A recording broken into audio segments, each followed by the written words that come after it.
start this session. So, good evening, everyone. Boa noite já a todos, a todas. I'll talk first in Portuguese, and after that, I'll talk in English. Damos início agora à sessão de comunicação número 7, né, do 20º Encontro Internacional de Pragmatismo, intitulada Semiótica e Sociedade. We're now starting the communication session number 7 of the 20th International Meeting on Pragmatism, entitled Semiotics and Society. Nessa sessão de comunicação, contaremos com a presença de 4 pesquisadores, né, a saber, Eliane Aparecido Dorico Washington, da Pontifícia Universidade Católica de São Paulo, Brasil, apresentando a nós o trabalho intitulado A Importância da Semiótica Persiana para o processo de incidência no direito positivo e suas dimensões sintáticas, semânticas e pragmáticas. Dionísio Moreno Ferres, da Pontifícia Universidade Católica de São Paulo, Brasil, apresentando a nós o seu trabalho intitulado A Adaptabilidade dos Hábitos.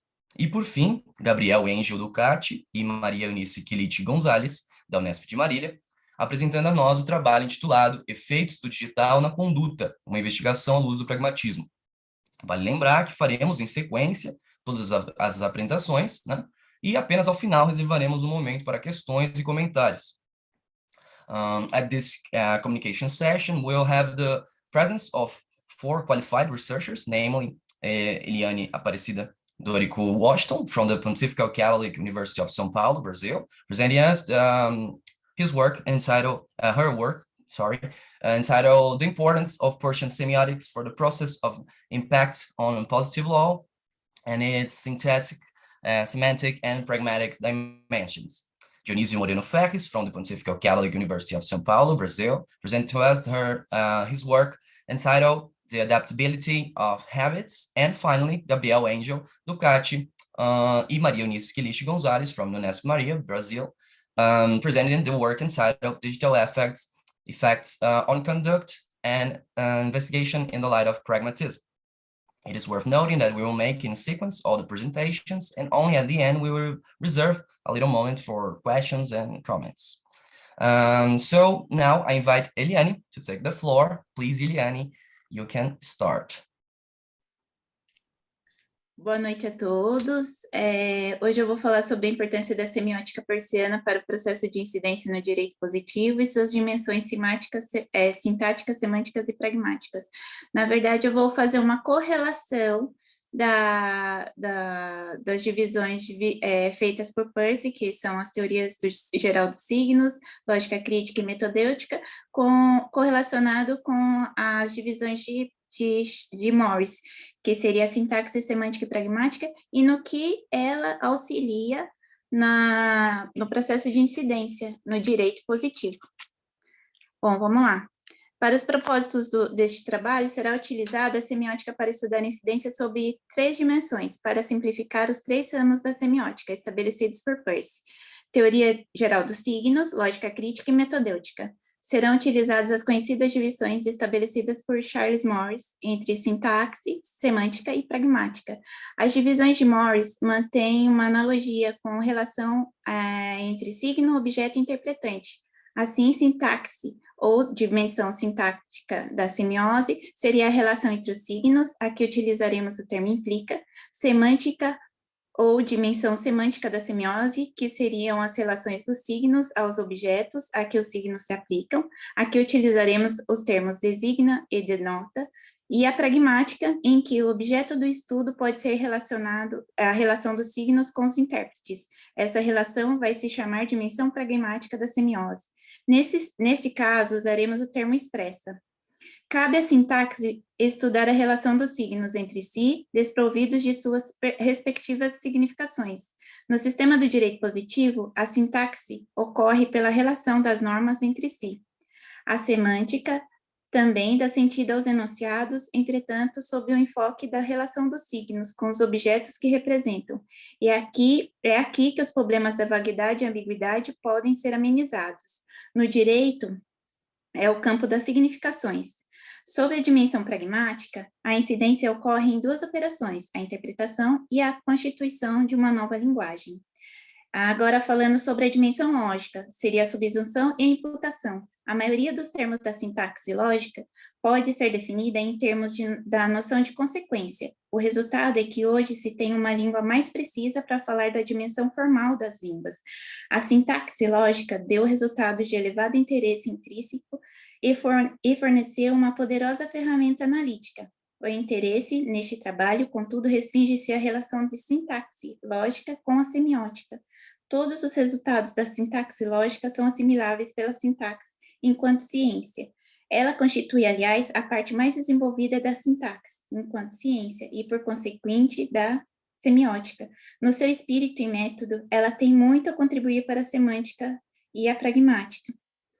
Quando tratamos da incidência, esta pode ser tida como efeito da norma jurídica de transformar em fato jurídico a parte de seu suporte fático, considerado relevante para ingressar no mundo jurídico. Somente depois de gerado o fato jurídico, por meio da incidência, é que se poderá tratar de situações jurídicas. Dessa maneira, quando o aplicador do direito enquadra um determinado caso concreto, acontecido num determinado espaço e em uma determinada unidade de tempo, incluindo-se este em uma das possibilidades previstas pela norma geral e abstrata, realizará-se assim a subsunção do fato à norma. Em decorrência da causalidade normativa, haverá imputação à relação jurídica definida de acordo com os critérios prescritos na norma geral e abstrata, realizando outro ato de subsunção, neste momento com relação ao vínculo jurídico, que é um fato relacional. Desta forma, produz-se a norma individual e concreta, cujos antecedente e consequente também são classes, entretanto, de apenas um elemento. A incidência encarada sobre a dimensão pode ser entendida por meio de duas operações lógicas, uma de subsunção ou inclusão de classes, entre os conceitos conotativos da norma geral e abstrata e denotativos da norma geral e concreta, e outra de implicação da relação jurídica ao fato jurídico. Para que ocorra a subsunção, deve ocorrer a tipicidade, ou seja, o fato social que será juridicizado por meio da produção de norma individual e concreta.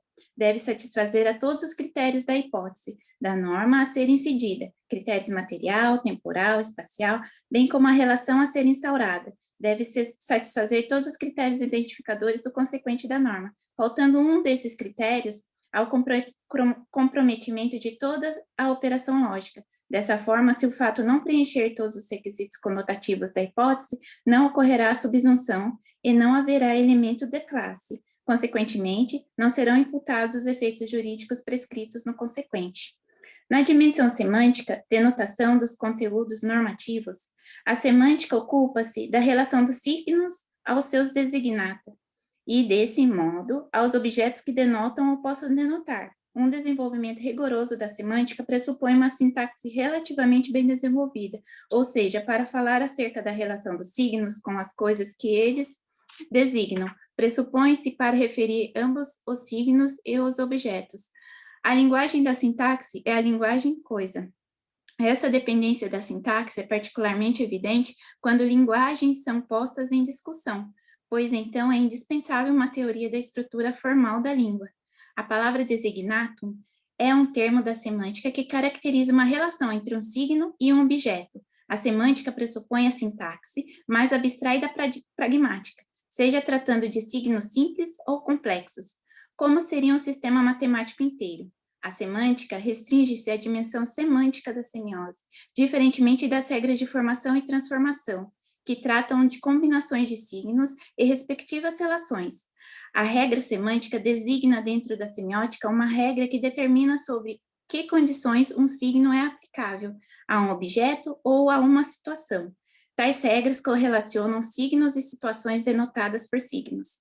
Um signo denota o que quer que se conforme às condições estabelecidas na regra semântica, enquanto a própria regra estabelece as condições de designação e, desse modo, determina o designato, a classe ou espécie denotada. Um signo tem uma dimensão semântica na medida em que há regras semânticas que determinem a sua aplicabilidade a certas situações sob certas condições. Na semiótica persiana, esses seriam os signos de primeiridade, os quais signos icônicos que se fazem presentes prioritariamente na música, nas artes e na literatura. O designatum de um signo, que Peirce chama de objeto do signo, são as coisas que o signo pode denotar, Isso é, os objetos ou situações que, de acordo com a regra semântica do uso, poderiam estar correlacionados ao veículo sígnico, pela relação semântica de denotação. A denotação dos conteúdos normativos trata da criação de um conceito concreto, a partir de um conceito genérico. Explica-se, com a incidência teremos a redução das significações das normas gerais e abstratas, pois o aplicador, ao produzir a norma individual e concreta, especifica todos os critérios presentes em uma determinada norma e aplica individualizando os seus conceitos de acordo com o caso concreto. Nesta operação, a regra matriz de incidência é de grande importância, pois ocorrendo a incidência e para que esta seja efetiva, o aplicador transformará todos os critérios da regra matriz em elementos da norma individual e concreta. A incidência não ocorrerá se algum dos critérios não estiver denotado. A dimensão pragmática, interpretação e produção da norma individual e concreta. A pragmática pode ser caracterizada como a ciência da relação dos signos com seus intérpretes. Visto que a maior parte dos signos tem como intérpretes organismos vivos, é uma caracterização suficiente e cuidadosa de pragmática dizer que ela trata da semiose, isso é, de todos os fenômenos psicológicos, biológicos e sociológicos que ocorrem no funcionamento dos signos. A pragmática também tem os seus aspectos puros e descritivos. Os primeiros surgem com a tentativa de desenvolver uma língua para falar acerca da dimensão pragmática da semiose. Os últimos têm a ver com a aplicação desta linguagem a casos específicos. Historicamente, a retórica pode ser vista como uma forma primitiva e limitada da pragmática, e o aspecto pragmático da ciência tem sido um tema frequente entre divulgadores e intérpretes da ciência experimental. A referência ao intérprete e à interpretação é comum na definição clássica dos signos. Se for feita uma exposição sistemática da semiótica, a pragmática pressupõe tanto a sintaxe como a semântica, tal como esta última pressupõe a primeira, já que discutir adequadamente a relação dos signos aos seus intérpretes requer o conhecimento da relação dos signos entre si e as coisas que referem aos seus intérpretes. Sob a dimensão pragmática, a incidência pode ser analisada como duas operações, uma de interpretação que se subdivide-se em interpretação dos textos probatórios, em sentido estrito, que faz com que o aplicador retorne à ocorrência do evento e também a análise de tais textos. Neste instante, cabe mencionar a importância da teoria dos valores, pois é necessário esclarecer que não há um conceito preciso de valor, pois este pertence à classe dos conceitos supremos e que não admitem conceituação. Dessa forma, o que será feito é apenas um esclarecimento do conceito de valor. O ato de valorar está presente em toda a configuração do jurídico, nos planos sintáticos, semânticos, pragmáticos, ou seja, onde houver direito, haverá conteúdo axiológico. A teoria dos valores parte do valor como fenômeno, e este pode ser tido como aquilo que nos é dado precisamente em nossa consciência, em nossa experiência cotidiana, em uma maneira particular de valorar, o que para cada qual seja valoroso, em uma escala de preferência pessoal de cada indivíduo. Quando se reconhece algo como valioso, estar-se-ia realizando um ato de valorar no sentido de atribuir valor a algo, emitindo um juízo de valor. Toda a humanidade, ao longo da vida, valora e não se pode deixar de valorar. Este é um ato inerente do ser humano. Nessa situação, precisamente, a valoração é importante no ato de decisão, com o qual o aplicador estabelece uma hierarquia dos textos probatórios, escolhendo aqueles que parecem satisfatórios para a fundamentação de sentença. É a valoração que possibilita a construção dos fatos jurídicos diversos. A interpretação do direito, ou seja, a construção da norma jurídica a ser aplicada, para que haja aplicação do direito, a construção de sentido pelo aplicador é necessária, pois pela subsunção, o conceito normativo incide sobre os conceitos de fato e relação. O que se aplica é o sentido, pois a norma jurídica, estrito sensu, é uma construção do intérprete.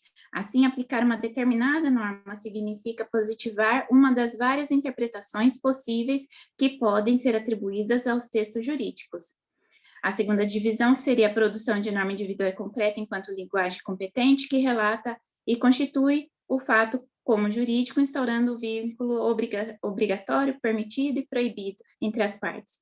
Analisar a incidência sobre o aspecto linguístico semiótico possibilita, de certa maneira, a organização do conhecimento, além de confirmar que apenas por meio da intervenção humana pode ocorrer a linguagem, por meio da qual os ideais e a exteriorização são garantidos, assim possibilitando que a norma possa incidir. Dessa maneira, a primordial função da norma jurídica consiste em incidir sobre os fatos da vida em sociedade, para juridicizar, transformando em fato jurídico a parte que seja importante do seu suporte fático, e tornando obrigatória a norma jurídica.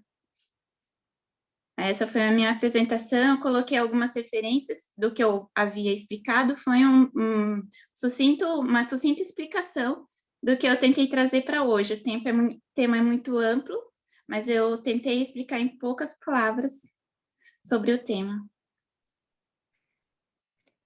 Great. Thank you so much, Eliane, for your presentation, and well-written, interesting, thought-provoking. So the moment for questions and comments will happen just after all the presentations. So now I invite Dionísio, and I will share the screen with your document. Ok. Boa tarde a todos. Kaique, eu pediria o seu auxílio, se puder passar a apresentação, que eu acho que aqui, isso.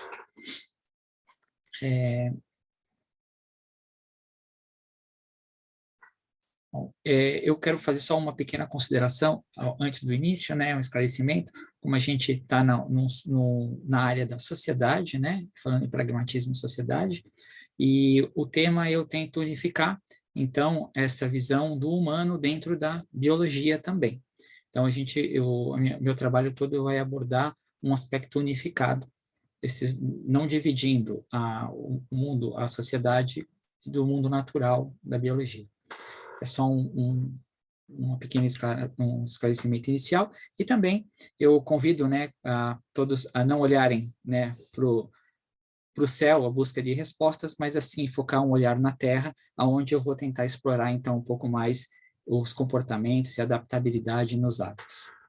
Bom, a adaptabilidade nos hábitos foi a temática que eu desenvolvi, né? Então, na introdução à crítica à razão pura, Immanuel Kant afirma logo no primeiro parágrafo que todo o nosso conhecimento começa com a experiência.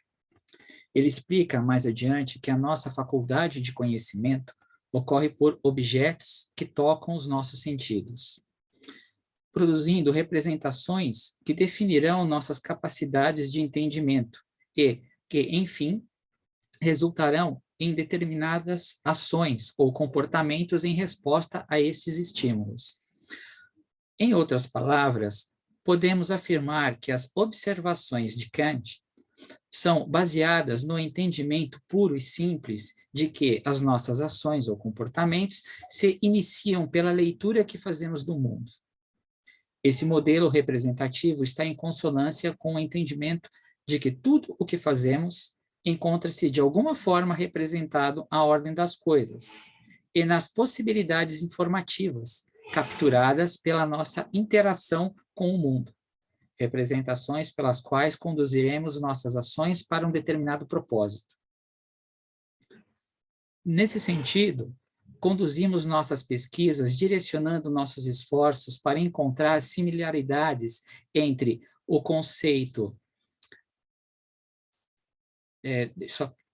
eu não estou conseguindo ler porque saiu uma... tá aqui.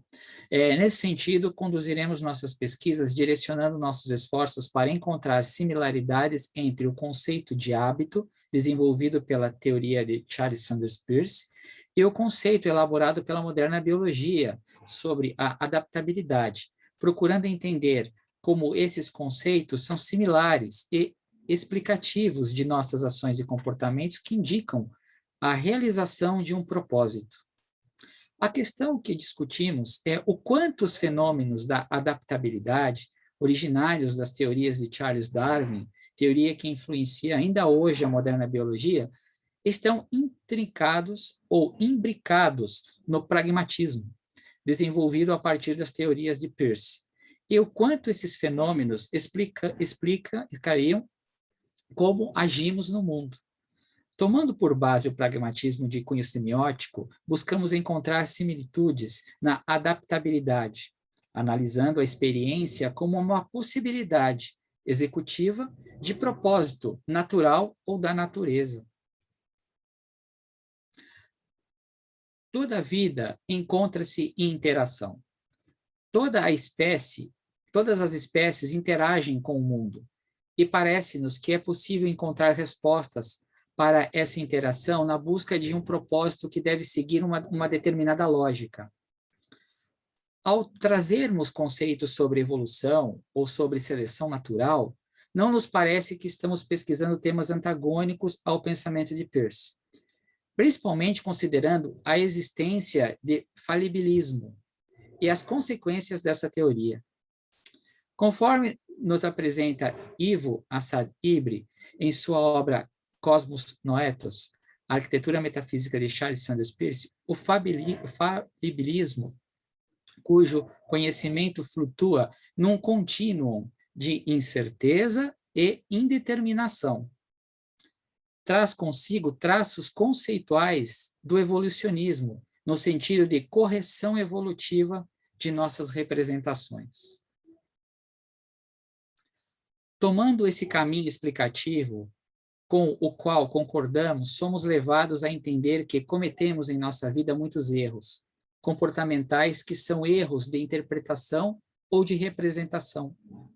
Os erros aparecem em todos os momentos da existência e eles nos ajudam, com certo sentido, às correções que, quando bem adaptadas ou ajustadas, promovem benefícios para a espécie.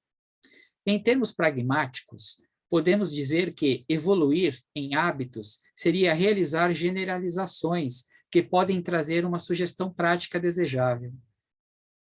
Sendo assim, é trazendo essa teoria para a pesquisa que propomos, dentro da moderna biologia, desenvolver esse aspecto presente na terceira idade, como um aspecto importante de adaptabilidade e com isso explicar as ações e os comportamentos dos seres vivos dentro dessa teoria, pois somos conduzidos de imediato ao resgate do evolucionismo que configurou o crescimento da terceira idade na forma de aquisição de hábitos, ou seja, na forma de generalizações que são de natureza indutiva.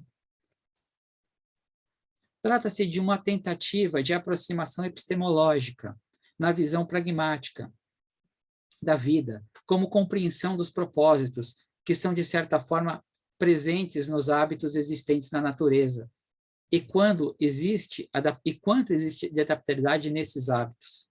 Sabemos que a adaptabilidade é uma característica importante que existe na natureza. Os seres humanos possuem essa característica de forma acentuada, pois, como afirma Emílio Morin, os seres humanos, afinal, são surpreendentemente adaptáveis. E também, a espécie humana é caracterizada por um grau acentuado de flexibilidade. Um exemplo interessante e muito significativo é o conceito de homeostase, que se aproxima do ajuste, não chegando a ser uma adaptação relevante, mas importante para a manutenção de nossa vida. Também a plasticidade da mente é outro fenômeno que nos direciona para o mesmo posicionamento teórico. Este tema, ao nosso ver, importantíssimo, foi estudado com aproximações da teoria de Peirce por Monica Ayub, no campo da neurociência.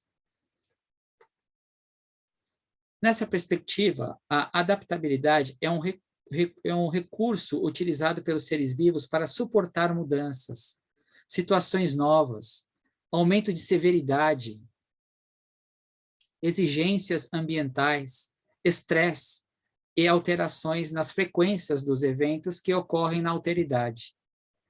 São, de certo modo, recursos que utilizamos de forma habitual em nosso contato com o mundo. Em termos teóricos, a adaptabilidade é uma conciliação prática que sugere ações e comportamentos que poderão nos ajudar a entender como funcionam nossos mecanismos de entendimento representativo do mundo, com o propósito maior que será a manutenção da conservação, a manutenção e a conservação da vida. Assim, a adaptabilidade se dá por meio da captura de informações. Sabemos que a informação possibilita conhecimentos para adaptabilidade geral, tanto a condições internas como externas. No que diz respeito à adaptabilidade, é mais conveniente que comecemos por estudar os seres vivos e não somente os seres humanos, que respondem às restrições impostas pelo habitat. Uma pergunta que nos fascina e se estaríamos nós, os seres humanos, assim como todos os demais seres vivos, em uma adaptabilidade contínua e constante que cria hábitos. E esses hábitos seriam mutáveis na medida em que alteram nossas experiências com alteridade no mundo? Isso porque as coisas do mundo decorrem das condições existentes e dos estados das coisas que variam constantemente. Por isso, os impulsos que direcionam nossas ações e comportamentos estariam repletos de aleatoriedade. Mas é possível questionarmos se essa aleatoriedade é mera situação possível para um final ou um fim que impulsionou nosso propósito e que podemos considerá-lo como sobrevivência. Poderia existir um outro propósito nas ciências biológicas que não fosse o propósito da sobrevivência? Poderemos responder a essas perguntas de modo definitivo, pois se assim o fizéssemos, estaríamos em contradição com a própria mutabilidade proposta. Desculpa, aqui tem 2 vezes a palavra mutabilidade. Nesse caso, em termos pragmáticos, a ciência não é descobrir, mas aprender. Isso demonstra a força permanente dos hábitos que existem na natureza e que muitas vezes não damos conta da existência deles. Porém, quando observáveis, eles nos revelam informações que para compreendermos, nos revelam informações para compreendermos melhor o mundo que nos rodeia e as necessidades que nos levaram a agir de determinada maneira e não de outra. Um caso interessante que poderá ilustrar melhor nossa proposta é o case trazido pelo biólogo celular e geneticista, ganhador do Prêmio Nobel de Fisiologia e Medicina em 2001, Paul Nurse. Nurse, no seu livro sobre a vida, sobre o que é a vida, revelou que seu interesse pela biologia nasceu quando ele tinha 12 para 13 anos de idade, pela observação de uma borboleta do seu jardim. Encontramos no trabalho de Nurse um exemplo significativo de como entender as interações biológicas dos seres vivos com o meio ambiente, encontrando pontos importantes de relevância para o conceito de pragmatismo, o qual nos propomos a explorar. Nurse construiu uma narrativa repleta de semiose entre a borboleta e o meio ambiente do jardim. Nurse fala dos comportamentos da borboleta que, na sua conclusão, parecem ser movimentos habituais da espécie para cada situação, agindo e reagindo com os comportamentos que pareciam respostas ou generalizações às interações, como o meio, com o meio. Aquela borboleta, aquela borboleta, de formas perfeitas, requintadas, me fez pensar, para mim, era ao mesmo tempo diferente e de algum modo familiar, como eu. Ela estava viva, mexia-se, sentia, reagia, parecia cheia de propósito. Nurse nos propõe pensar de forma genérica, insiste numa possibilidade mais simples e, ao mesmo tempo, mais filosófica de entender o mundo e a vida a partir daquela borboleta. Ele apresenta uma lógica que parece impulsionar todos os movimentos dos seres vivos. Essa lógica parece seguir um propósito que Paul Nurse dividiu em 5 pontos fundamentais, no intuito de ajudar-nos a sua compreensão. E queremos aqui chamar a atenção principalmente para o ponto que Nurse denominou de a vida enquanto informação. Não importa o seu ponto de partida, você pode achar que sabe pouquíssimo ou quase nada sobre a ciência, pois meu objetivo, ao chegar ao fim deste livro, é ter apresentado uma noção melhor de como você, eu e aquela delicada borboleta amarela e todas as outras coisas vivas do planeta estamos conectados. Para nos conduzir no seu objetivo, Nurse nos apresenta uma indagação. O que levou aquela borboleta amarela a voar pelo jardim da minha infância? Há tantos anos. Estaria faminta?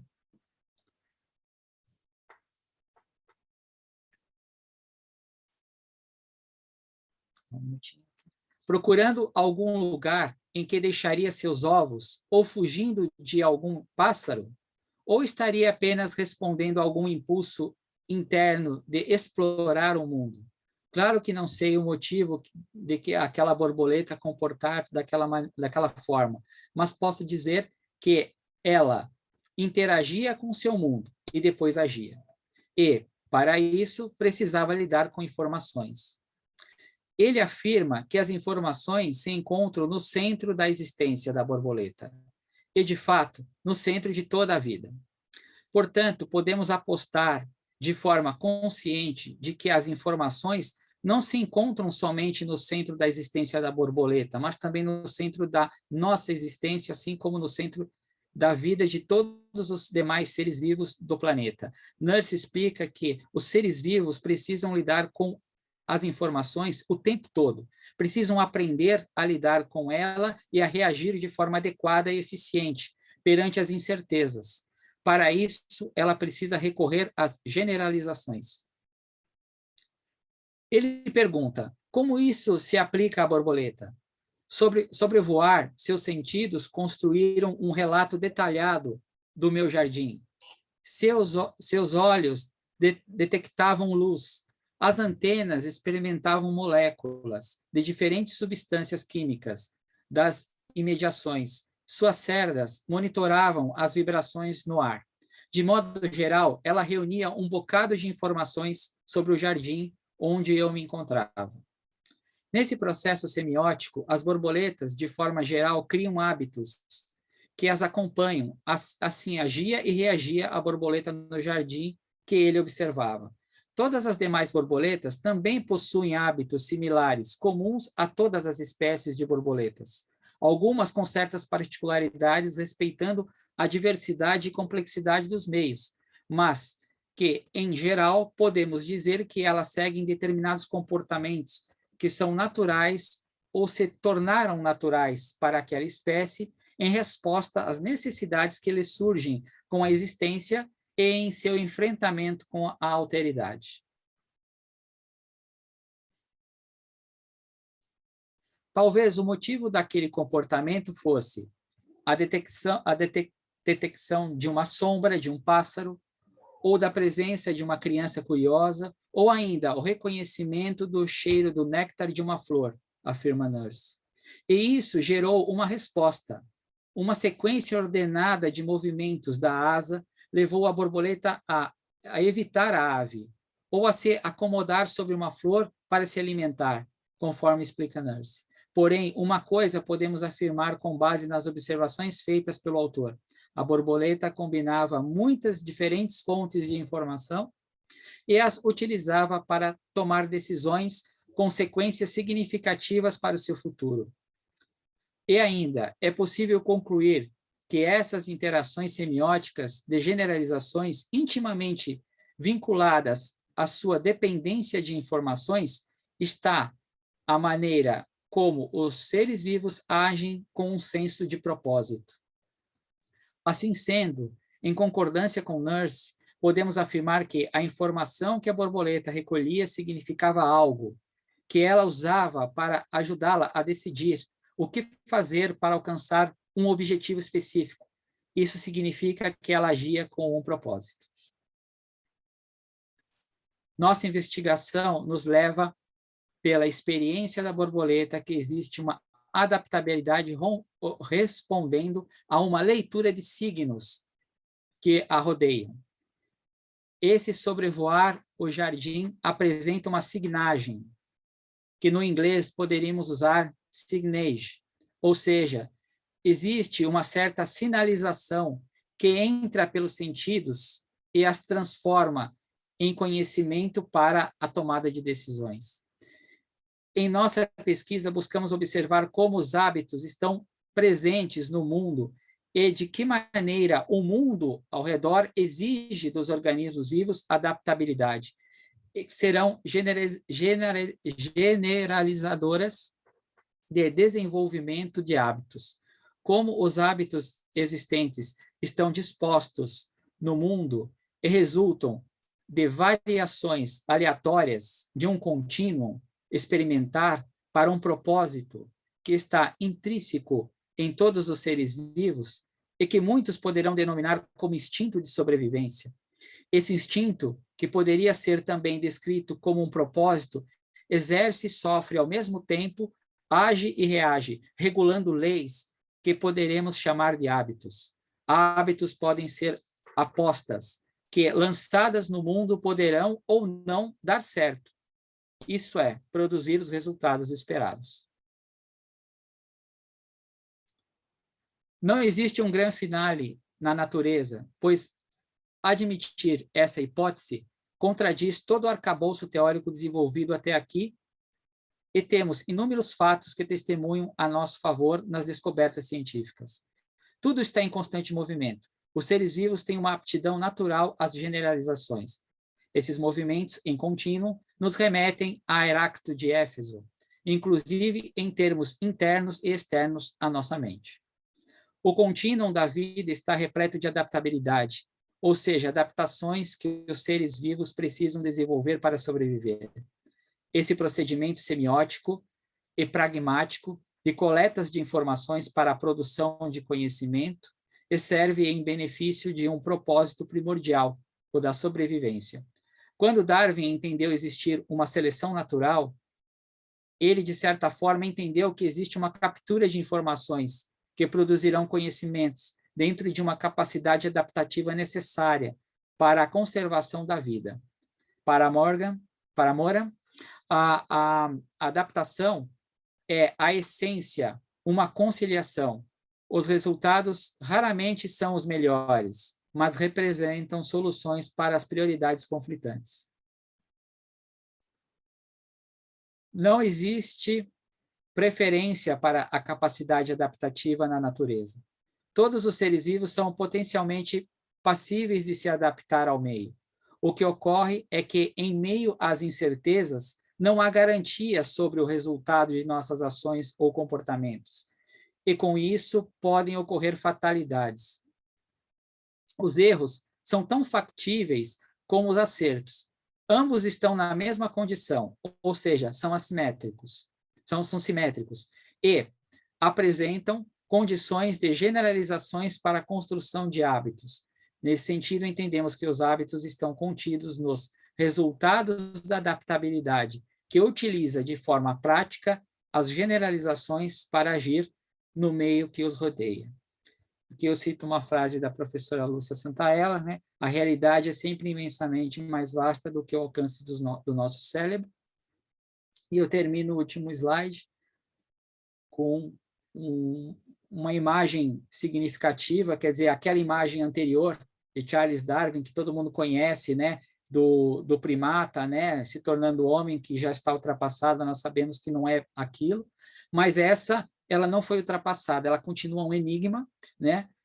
E eu ponho uma frase do professor Lauro, né?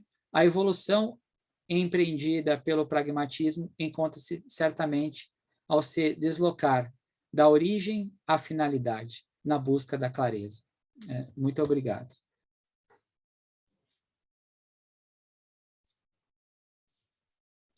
Awesome. Thank you so much. Paniel is clapping. Very good. Thank you so much, Dionisio, for your presentation. I think Paniel is going to hand us some questions after all the presentations. We'll wait and see. So now we're going to the last one, hopefully. Now we're going to the last one. And Gabriel. Thank you. Yeah, all right.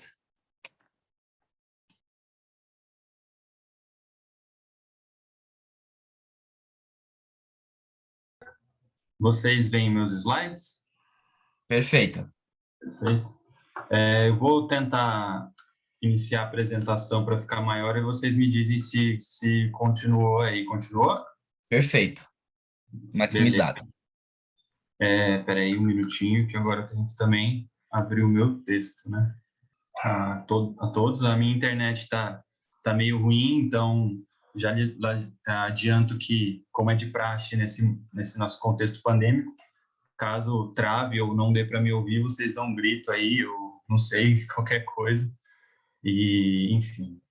Eu vou compartilhar eu escrevi também um texto, mais ou menos pensando no tempo aqui. Então, vou avançando aqui e qualquer problema, vocês me dizem. Bom, meus slides estão em inglês e eu vou lendo aqui em português. Boa noite a todos e todas. É um prazer poder apresentar algumas inquietações e reflexões neste que é um evento de tamanha importância para os estudos persianos e pragmatistas. E já indo direto ao ponto e retomando o título do trabalho, que foi pensado e discutido junto com a minha orientadora, a professora Maria Eunice, Efeitos do Digital na Conduta, uma investigação à luz do pragmatismo. Eu afirmo que a nossa proposta é tentar esboçar alguma caracterização da noção de digital inspirados na máxima pragmática persiana. Então, partindo de uma análise filosófica e disciplinar em torno do termo digital, a gente elaborou a seguinte questão: quais consequências pragmáticas na conduta podem ser extraídas na tentativa de esclarecer o conceito de digital? As relações humanas, cada vez mais mediadas por tecnologias digitais, mostravam-se como uma tendência já há alguns anos. E com a situação pandêmica da Covid-19, em que nos isolarmos fisicamente tornou-se medida de segurança, aprofundamos-nos ainda mais nas possibilidades do mundo digital e habituamos-nos aos seus termos, suas restrições e aos seus méritos.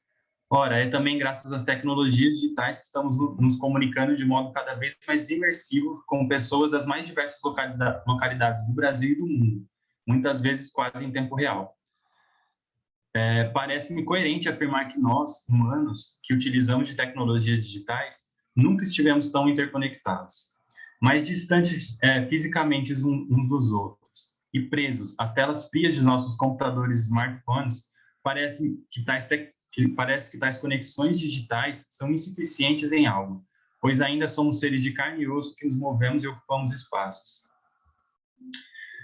Já há 1 ano e meio estudando, fazendo reuniões e tendo aulas através de plataformas como Meet e Zoom, no fim do dia, ao desligar o notebook e olhar para a tela escura, é o reflexo de alguém sentado sozinho em seu escritório que eu vejo. Sou eu. As aparentes divagações de cunho pessoal não são compartilhadas aqui sem motivo. A minha intenção é já delinear e indicando atos que, no contexto de relações digitais, são amplamente tidos como comuns, rotineiros, coletivos, e que, a meu ver, indicam uma tendência, ou talvez até um projeto, que implique em drásticas mudanças na conduta humana. Imagino que alguns de vocês tenham ouvido falar do metaverso, que pessoalmente eu vejo como uma nova proposta distópica, posta como cortina de fumaça pelo Facebook, mas o que o metaverso parece indicar não é o que Zuckerberg vem prometendo, ou seja, possibilidades de conexões diversas e encontros entre as pessoas, mas sim a exaltação à ausência da presença física e biológica das pessoas.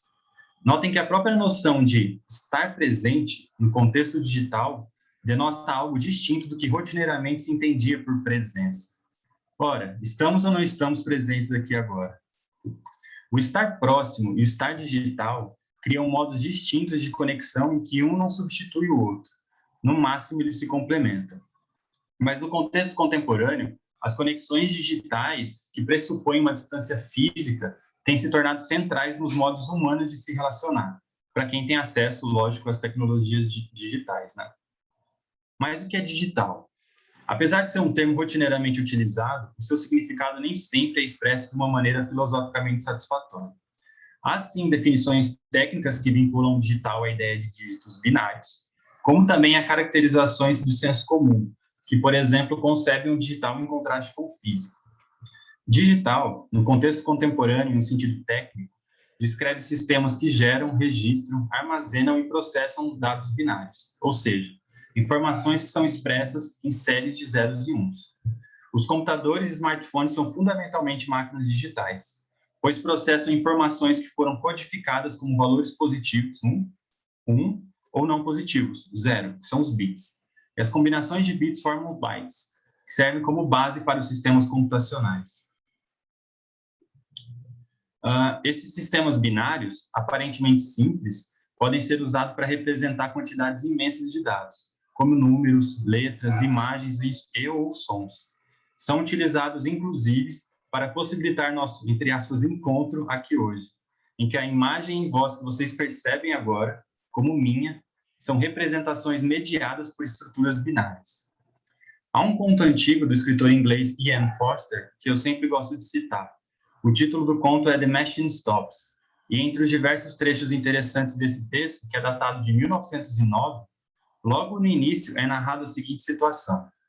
Uma mulher, sentada numa poltrona, isolada em um quarto sem janelas, que por meio de um dispositivo em forma de placa portátil, semelhante a uma tela, vê e conversa instantaneamente com seu filho que está do outro lado do mundo.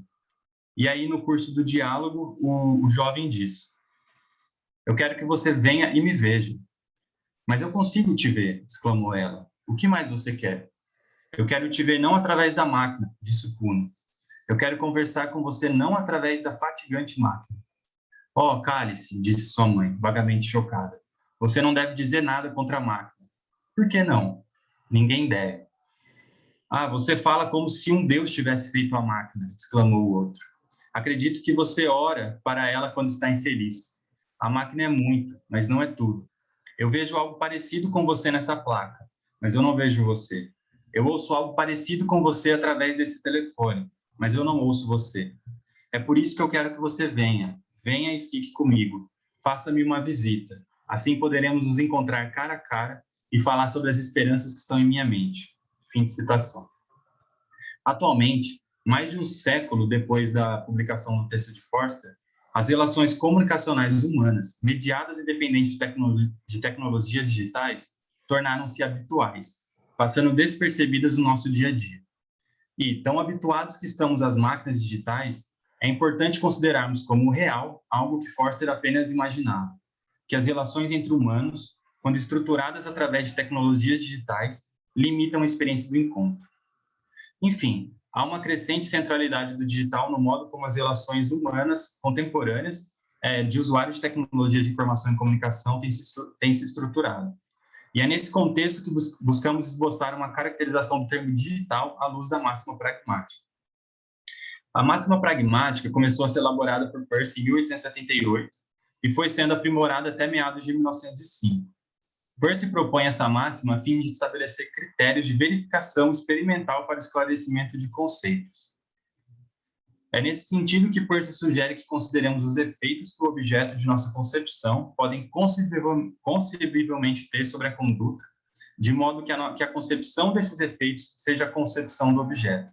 Ou, para trazer as próprias palavras de Peirce, em uma citação clássica do texto Como Tornar Nossas Ideias Claras, de 1878, aqui em português, em tradução do professor Ivo, citando, considere quais efeitos que consideravelmente poderiam ter consequências práticas concebemos ter o objeto de nossa concepção. Então, a concepção destes efeitos é o todo de nossa concepção do objeto. Fim de citação. A fim de evidenciar o que Peirce entende por consequências práticas, trago uma breve citação também do professor Ivo, e aí citando, na medida mesma em que a concepção de um objeto se consuma na totalidade dos efeitos concebíveis sobre a conduta, o enunciado da máxima sugere que o significado daquela concepção é o modo geral como a conduta humana é por ela moldada. Insistindo na definição da máxima, por entendê-la como complexa, apresento também uma citação do querido professor Lauro, que entende a máxima como um conselho a ser seguido para se aproximar de um ideal. Para ele, a máxima pragmática, fundamentalmente, aconselha a que tenhamos os olhos voltados para o futuro quando tentarmos esclarecer nossos conceitos. Para tanto, devemos antecipar imaginativamente as consequências práticas possíveis de serem derivadas daquela representação. O elenco dessas consequências constituirá a própria concepção do objeto e, consequentemente, a definição menos equívoca possível do conceito. Fim de citação. Ainda em seu texto, Como Tornar Nossas Ideias Claras, Peirce apresenta dois exemplos relativamente simples de aplicação de sua máxima. Ele tenta, então, esclarecer os conceitos de duro e de peso. Em relação à dureza, Peirce alega, citando, o que queremos dizer ao chamar uma coisa de dura? Evidentemente, significa que ela não será arranhada por muitas outras substâncias. Do mesmo modo, preocupado em determinar os efeitos concebíveis sobre a noção de peso, Peirce nos diz, aí citando também, dizer que um corpo é pesado significa simplesmente que, na ausência de uma força oposta, cairá. Retomando nossa questão inicial e seguindo as sugestões de Peirce, pensemos sobre quais consequências pragmáticas na conduta podem ser extraídas quando na tentativa de esclarecer o conceito de digital. Talvez um primeiro efeito do digital na conduta seja que ele pressupõe uma certa distância, ou seja, a presença física, situada e incorporada, é dispensável. Seja conversando com algum amigo ou parente do outro lado do mundo, ou mandando um WhatsApp para alguém do outro cômodo. Em regra, as relações digitais pressupõem um certo distanciamento físico. Isso possibilita tanto que encontremos com pessoas em diferentes cidades ou países, mas também dá margem a hábitos que dispensam a presença situada, o que, eventualmente, pode gerar confusão, como perfis falsos no Twitter, que disparam automaticamente mensagens, ou também pessoas mal intencionadas se passando por outros na internet. Outra característica ou efeito do digital na conduta vai além da expansão de possibilidades de comunicação que dispensam as limitações do espaço físico, mas diz respeito à própria aceleração de hábitos humanos por influência da dinâmica digital. Antigamente, nos tempos das cartas, havia paciência e o tempo de resposta era algo moroso. A própria velocidade de conexão da internet, em seu início, exigia uma paciência e tempo que atualmente parecemos não mais ter. Hoje, queremos tudo para agora. E mesmo assim, as 24 horas do dia parecem não ser suficientes. Mesmo sendo as mesmas 24 horas de sempre. As mensagens chegam ao seu destinatário quase em tempo real. Nossos produtos e alimentos chegam em nossas casas poucas horas depois de pedirmos através de um app. Vemo-nos e conversamos nessa sala com poucos milissegundos de atraso, eu espero. Os feeds das redes sociais estão sempre prontos para, ininterruptamente, fornecer todo o conteúdo que você tiver capacidade de consumir. E esses conteúdos não precisam ter conexões ou serem relacionados. Basta que te mantenham ali, rolando aquele feed, despendendo seu tempo naquela plataforma. A atenção fica dispersa e a relação de consumo torna-se excessivamente passiva. Em seu texto, Algumas Consequências das Quatro Incapacidades, de 1868, o Peirce esboça uma caracterização de atenção como, aí citando, o poder pelo qual um pensamento, num dado momento, é ligado e relacionado a outro pensamento num outro momento. Fim de citação. Parece-nos que na esfera digital, em que não necessariamente há conexão entre os assuntos que ali aparecem, a atenção é prejudicada, pois com frequência pode não haver ligação ou relação entre os assuntos e conteúdos visualizados. A sequência de assuntos e conteúdos do feed é posta pelo algoritmo apenas para manter a pessoa ali, consumindo sem parar. A dinâmica acelerada e saturada de conteúdos, a nosso ver, afeta também a própria constituição da atenção humana.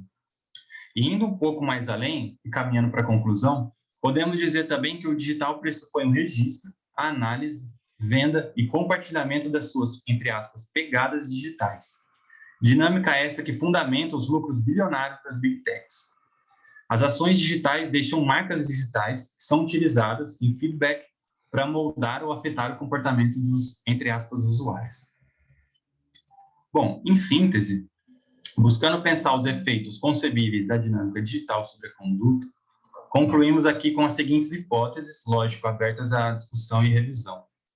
A primeira, H1, a dinâmica de relações digitais induz hábitos que dispensam a presencialidade como elemento fundante ou possibilitador da comunicação entre usuários das tecnologias digitais. H2, as relações digitais acabam por constituir hábitos acelerados que geram consequências para além do âmbito digital. A 3, a dinâmica acelerativa, imediatista e com critério de relevância postos pelas Big Techs afetam e prejudicam a atenção humana. E o último, H4, por fim, toda interação digital deixa um registro que pode ser utilizado, reutilizado e vendido para finalidades diversas, não importando, em regra, a vontade do usuário. Mais do que aparelhos técnicos inofensivos que adotamos para conduzir melhor nossas vidas, as tecnologias de informação e comunicação estruturam dinâmicas de ação que estimulam hábitos específicos em seus usuários. Nossa intenção foi esboçar hipóteses sobre como tais tecnologias digitais afetam a conduta daqueles que delas participam. São reflexões introdutórias, abertas à revisão, mas que, a nosso ver, cabem também à filosofia desenvolver. Aí estão as referências que foram citadas aqui hoje, e é isso. Muito obrigado. Thank you so much, Gabriel. It was a pretty insightful session, and I'm so happy to hear it. And now we have something about 15 minutes for comments and questions. So, anyone? Let's see the chat. Posso fazer uma pergunta? Sure. Claro. Então, na verdade, posso fazer duas? Seria uma para a Eliane e outra para o Gabriel. Então, para a Eliane, eu gostaria de pedir, por favor, que ela, se ela pudesse esclarecer que contribuições a semiótica peirciana, que ela aproximou essas, enfim, a tradição da divisão entre sintaxe, semântica e pragmática, poderia efetivamente trazer para o direito positivo, para o ordenamento jurídico, para o modo como esse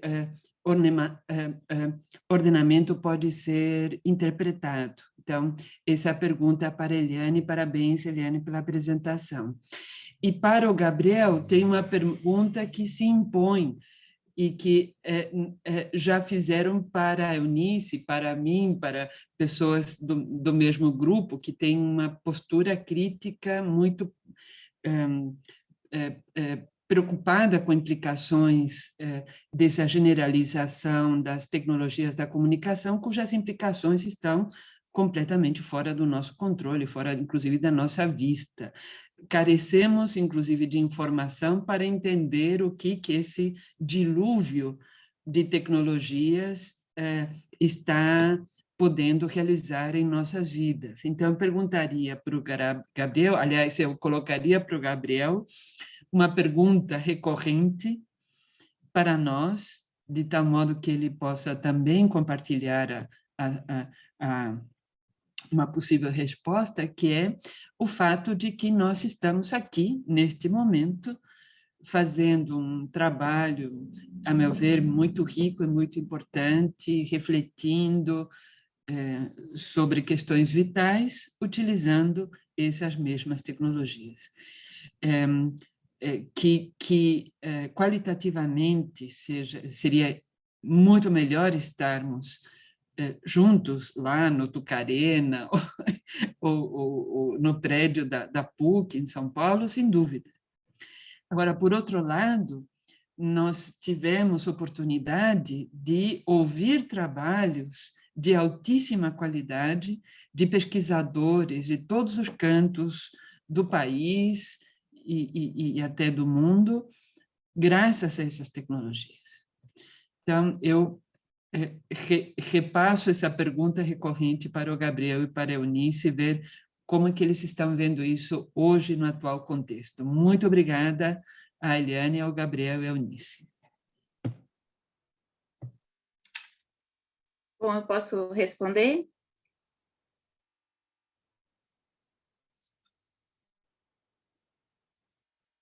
Sim. Então tá. Bom, tentando responder a sua pergunta de uma maneira sucinta, porque esse trabalho envolve muita coisa. Eu não sei se dá para você ver aqui. Eu fiz um quadro explicativo, não conseguia pensar no trabalho. Você me perguntou como as ideias de Peirce são práticas para o direito. Eu tentei fazer aqui um quadro em que a primeira idade, a sintaxe e a validade seriam esse círculo menor e estariam englobados pela secundidade, que seria a semântica, a existência. E aqui, no terceiro círculo, a terceiridade, que estaria pragmática e aplicação. O que significa isso? A validade ela é englobada pela semântica e pela pragmática. Trazendo isso para o direito, aqui a validade seria a dedução, a secundidade seria a indução, e aqui a terceiridade seria a abdução, que é a formulação de hipóteses, é onde o juiz ele formula as ideias e aplica a lei. Eu trouxe esse trabalho, inclusive é tema da minha tese, eu usei para minha tese, e hoje, inclusive, por acaso, não sei se foi por acaso ou se foi sorte do destino, o meu livro está sendo publicado, é a publicação sobre o tema da tese, o prefácio é da professora Lúcia, que foi minha orientadora, e qual é o maior objetivo? Os juízes, eles têm vários, vou citar uma causa prática para você, os juízes pegam várias ações sobre o mesmo assunto, mas decidem de maneiras diferentes.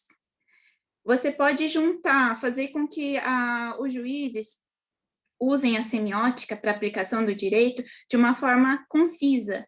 Por exemplo, se eu já tenho uma decisão em primeiro grau, segundo e terceiro grau sobre determinada situação, mas nessas três instâncias de maneira diferente, por que não uniformizar?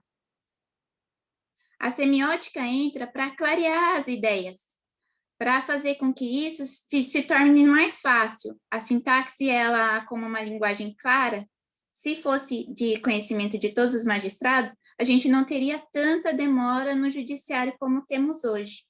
A semiótica é vista para mim como uma ferramenta que auxilia os julgadores, hoje, na decisão de processos de iguais naturezas, e aplicar decisões similares a casos semelhantes.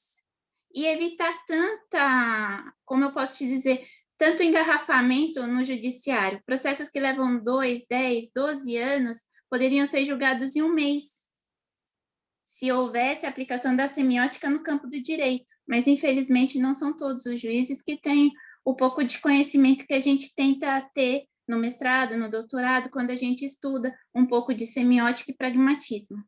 Bom, aqui vai caber muita coisa que dá para a gente desenvolver aqui no tempo, eu levaria horas explicando isso para você, mas de forma sucinta, eu aplico a semiótica para clarear as ideias. Ok, Eliane, quem sabe numa outra ocasião a gente possa discutir essas questões, talvez até presencialmente no próximo Pragmatismo. Muito obrigada, Eliane. Imagina. Só para aproveitar aqui rapidinho, Gabriel will respond, Mariana, and after that, Paniel is with his hands raised, and let me see the chat. Felipe Bueno has a question too. So Gabriel, after that, Paniel, and finally, Felipe, ok? Ok. A minha internet está meio ruim, mas eu os escuto bem. Só ver que está meio travando. Espero que vocês estejam me escutando. Mas, primeiro eu quero agradecer a pergunta da professora, a professora Mariana, que é minha professora já há alguns anos também.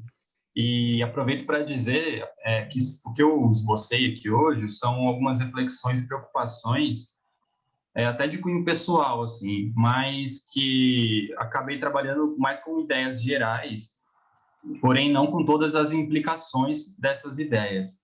E eu acho que tem uma implicação que ela é, a meu ver, muito importante, ela é central, que tem a ver com a distância física, que eu esbocei, que é a questão que envolve os espaços, os encontros, né? Parece que esses encontros digitais, os próprios nomes, né, o Google Meet, ele dá a ideia de um encontro, mas eu não sei, é perigoso a gente entender isso como um encontro, porque o encontro, a meu ver, ele envolve a questão do espaço. E quando eu estou dizendo espaço, eu estou pensando, por exemplo, na biblioteca, onde eu ia para estudar rotineiramente antes da pandemia e já não vou há 1 ano e meio. Eu estou pensando nos eventos presenciais, onde a gente se encontra e desse encontro emerge ideias e pensamentos e discussões que, eu não sei, eu acho que são muito relevantes, Mas eu estou pensando também em, talvez, algo que me remete muito é ver, por exemplo, um documentário ou um filme em que centenas ou milhares de pessoas se reúnem em um lugar para pedir algo, para buscar um direito, enfim. E assim, em épocas que não existia celular, smartphone, e a gente hoje se questiona como eles se organizavam. E parece que hoje que a gente tem toda essa força de organização, a gente perde essa mobilização que constrói essa força dos encontros, das massas, assim, que eu acho que é algo que tem um certo poder, assim, você vê essa movimentação, essas grandes movimentações. Pelo menos numa parte da sociedade está difícil de se organizar. Mas, enfim, o que eu quero dizer é que os espaços são importantes. Por exemplo, a universidade, somos aqui da Unesp, uma universidade pública, já com todos os seus problemas e questões, enfim, financeiras, parece que a gente se distanciar fisicamente dela, a gente perde, ou, enfim, a oportunidade, ou até vai perdendo aos poucos, esses próprios espaços, que são espaços de convívio, de mobilização e de geração de ideias, que eu acho que são muito importantes. Então, assim, só para tentar retomar, né, essa é uma eventual preocupação que eu tenho, essa questão dos espaços, que eu acho que são muito importantes. A universidade pública é um lugar muito importante e ela não se resume, digamos, aos seus pesquisadores, cada um nos seus escritórios ou quartos, conversando por tecnologias. Eu acho que ela tem a ver com ir até os espaços e ocupar esses espaços. Mas agora, né, isso é algo que eu acho que é uma implicação que já teria como a gente ter pensado a partir do que eu falei. Mas agora, levando em consideração da professora, que é uma questão realmente recorrente, mas tem os seus prós, as suas vantagens, e eu acho que tem mesmo, e até discussões qualitativas ocorrem nesses espaços digitais. Mas eu acho que talvez uma possível resposta seria a gente pensar numa mesclá-los, né? Na ideia de, por exemplo, por que não um evento em que tenham pessoas presenciais e com todas as tecnologias que a gente tem hoje, seria muito possível ter, sei lá, um notebook e um projetor em que teriam pessoas ali e teriam pessoas que não estariam necessariamente ali. Eu acho que talvez essa é uma possibilidade que a gente não pode ainda mais pós-pandemia, né? Enfim, depois que a gente se inseriu ainda mais nessas relações digitais, eu acho que, em certo sentido, veio para ficar e a gente tem que se aproveitar das coisas boas, mas as coisas ruins, como essas imagens travadas, esses sons metalizados das vozes, a gente poderia deixar para lá, né? Então, eu acho que a ideia de mesclar essa relação, um evento físico, meio digital, com algumas pessoas que não puderem estar presentes, seria talvez uma possível resposta. Mas obrigado pela questão e desculpa se falei demais, talvez. Posso complementar só um minuto? Pode ser? Com certeza, com certeza. Então, Mariana, eu tenho pensado muito nessa questão e acho que cheguei à conclusão, ainda bem provisória, que a gente tem que analisar as consequências possíveis desse desenvolvimento em curto e longo prazo. É claro que em curto prazo estamos aqui e isso é muito bom. Em longo prazo, a gente vê, não sei, há 40 anos, quando eu comecei um pouco mais a estudar inteligência artificial, estava empolgadíssima com inteligência artificial. Depois, introduzindo na inteligência artificial auto-organização, mais empolgada ainda. De repente, a gente começa a ver robôs auto-organizados para matar pessoas à distância. Era uma coisa que, naquele momento em que eu estava muito empolgada, eu não concebia essa possibilidade, né? E a maior parte dos meus companheiros e companheiras que trabalharam comigo na inteligência artificial e sistemas complexos auto-organizados estão assim, nós não esperávamos, a gente só queria entender a mente, queríamos estudar os processos e agora nós perdemos controle da situação. Então, estamos fazendo um abaixo-assinado já com Chomsky e outros há anos para tentar impedir o desenvolvimento de pesquisas nessa área de máquinas que matam autonomamente. Mas não temos, escapou da nossa mão. Então, a questão é fazer uma análise cuidadosa, aplicando a máxima mesmo, né? E ver as consequências possíveis, longo prazo e curto prazo, do desenvolvimento desses mecanismos que podem escapar e que estão escapando do controle humano. O Wiener, um dos pais fundamentais da cibernética, disse que esse é o problema que nós vamos ter que enfrentar. As máquinas são mais rápidas, em geral, que os seres humanos, e nosso descompasso temporal pode levar à perda de controle. Esse é o problema principal. Obrigada.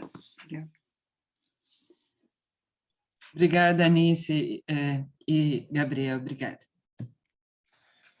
Muito obrigado. Now, Daniel, please. Muito obrigado pelas interessantes apresentações.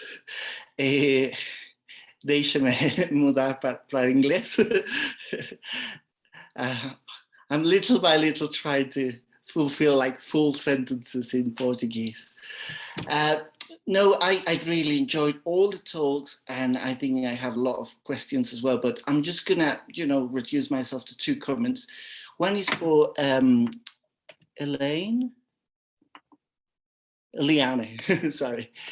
So I do find very fascinating that you just like Mariana did, I find quite interesting that you picked up in Morris's division of language in those spheres of kind of the logical sort of shaping of language.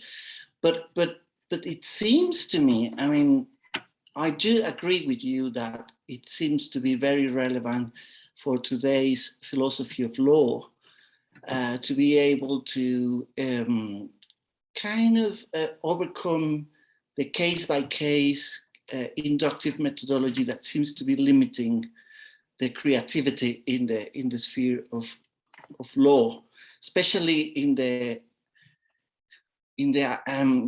Anglo-Saxon kind of systems, so that all of them are made in a case-by-case basis, and I think the very good critics like Susan Hack that actually address this with quite a good strength.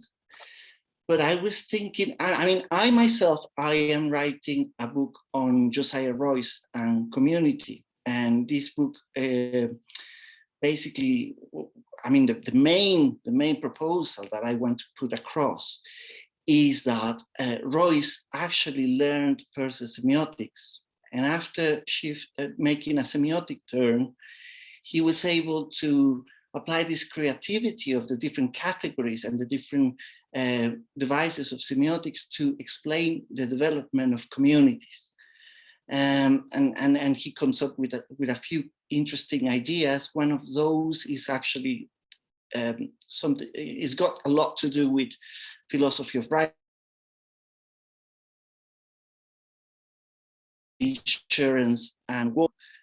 So when you have a dangerous pair, as it were, a dangerous pair could be, imagine that I lend some money to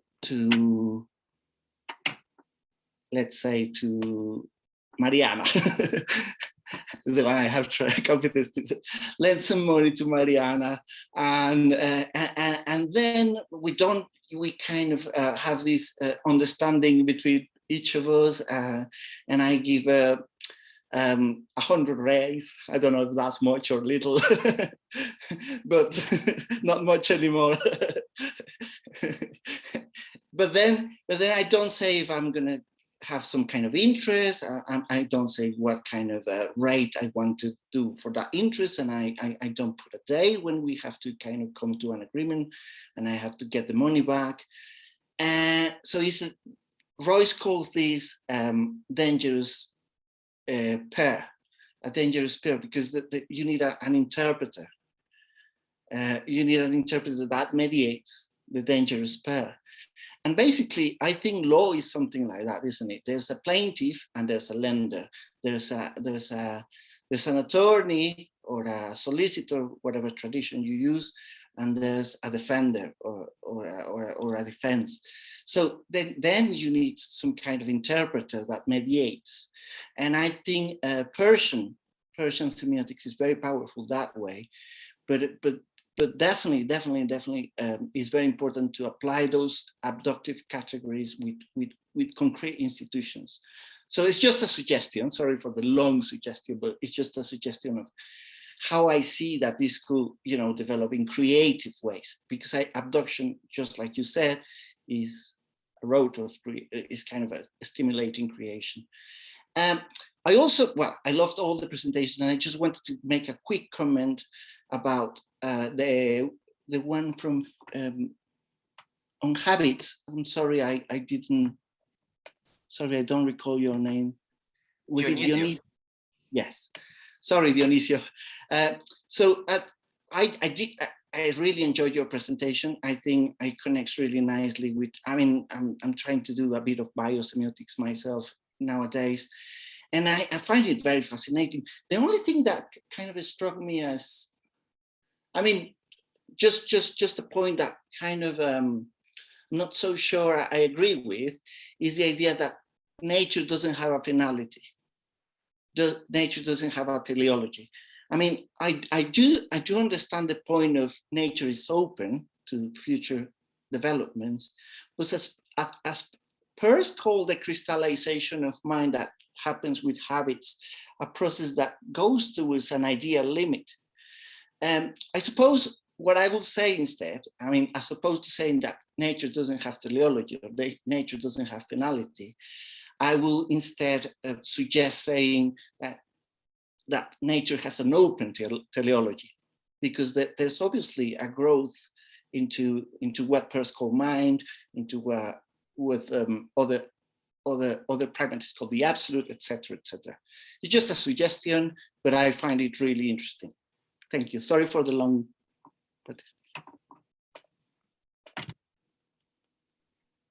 Dionisio, you want to reply or comment on? Yeah. Well, thank you. Kaique, I ask for your help. Okay, we can try. No problem. I don't speak the English language well enough to explain my work. Yeah. If you could do it in Portuguese, I'll try to follow. Ok, thank you. Kaique, você tem como, tem coisas como eu pego muito lento o inglês, você pode só dar que algumas coisas eu perdi. A questão principal é sobre a questão do hábito. Então, ele não estava muito seguro se ele de fato concordava com essa questão de uma falta de um telos na natureza, né, no natural, à medida que você tem que colocar aquela concrete reasonableness no Peirce, né, aquele processo rumo à terceirização, à terceiridade, não é terceirização, que horror, a terceiridade, a terceiridade, né, então, até que ponto não há de fato esse caráter de propósito, de telos na natureza, e ela não seria plenamente esse terreno da Tchiké, né, desse acaso atuante plenamente sem telos. Aí ele colocou em questão esse ponto. Aí você pode comentar em cima, se você concorda com isso, tem o telos, como iria. Sim, então, e que ele sugere uma teleologia em aberto, né? Exato. Sim, então, no trabalho, na tentativa que eu fiz, né, de juntar a moderna biologia e aí alguns tópicos da biosemiótica, né, que vem estudando essa questão, quer dizer, muito incipiente ainda, né, embora nós temos aí 20 anos praticamente de estudos da biosemiótica, mesmo tendo 2 décadas, os estudos ainda são muito incipientes e a gente tem muitas dúvidas ainda nas questões naturais, né? Então, eu tentei me apegar foi na questão da sobrevivência. Um fato geral da biologia é que, indiscutível, é que tudo que está vivo tenta se manter vivo, né? Então, será que isso não seria uma finalidade maior que existe em ciência, mas que parece que tudo que está vivo caminha para uma tentativa de permanência no meio de um contínuo e de uma incerteza e uma indeterminação. Então, seria uma pretensão nossa que vai ter um final, infelizmente. Nós sabemos, embora eu coloquei no último slide, eu coloquei aquela imagem, né, do casulo e da borboleta, que chega a ser simbólico, mas a biologia até hoje não sabe o quanto tem ali de hábito. O que pode ter ali de hábitos? Né? Os pesquisadores ainda não concluíram isso, está em aberto. Assim como nós imaginávamos no passado, né, pegando a antropologia, Ernest Cassirer e outros, né, que o homem é um animal simbólico por sua natureza, o simbolismo, né, tem Paul Ricoeur e outros, mas hoje nós sabemos que os animais também são simbólicos, né? Então, nós temos aí as raposas que mentem, né? Os macacos que brincam. Então, nós temos aí algumas mediações na natureza que parece que existe uma certa finalidade de manutenção. E por outro lado, nós, seres humanos, também temos muita similaridade com esse mundo natural. A gente fala um pouco, né, do altruísmo, ou da caridade, ou da fraternidade, que seria algo natural dos humanos, né? Então, essa é uma grande questão que existe em aberto na biosemiótica, que é um atrito entre os biólogos, né, falando daquela questão do gene egoísta, né, do gene altruísta e do gene egoísta, que ainda não está superada. Mas alguns pesquisadores entenderam que a nossa caridade, a nossa fraternidade, ela foi aprendida. Ela foi aprendida por quê? Porque dizem que quando nós, no passado, né, nossos antepassados perceberam que tirar piolhos do nosso semelhante que estava ao nosso lado fazia bem. Então, ao retirar o piolho que estava atrapalhando aquela pessoa que estava do nosso lado, que poderia ser da nossa tribo, enfim, ou não era nem tribo ainda, né, do nosso bando, né, vamos dizer assim, e você via que aquilo era bom, automaticamente o outro também fazia isso no outro.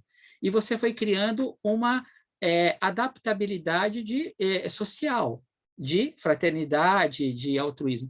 Então, se a gente for ver, existem situações na natureza que a gente não encontra uma finalidade definida, mas que dá indícios que possa existir e que tudo isso caminha para uma fraternidade maior, que seria essa busca pela sobrevivência, seja ela social ou seja ela natural.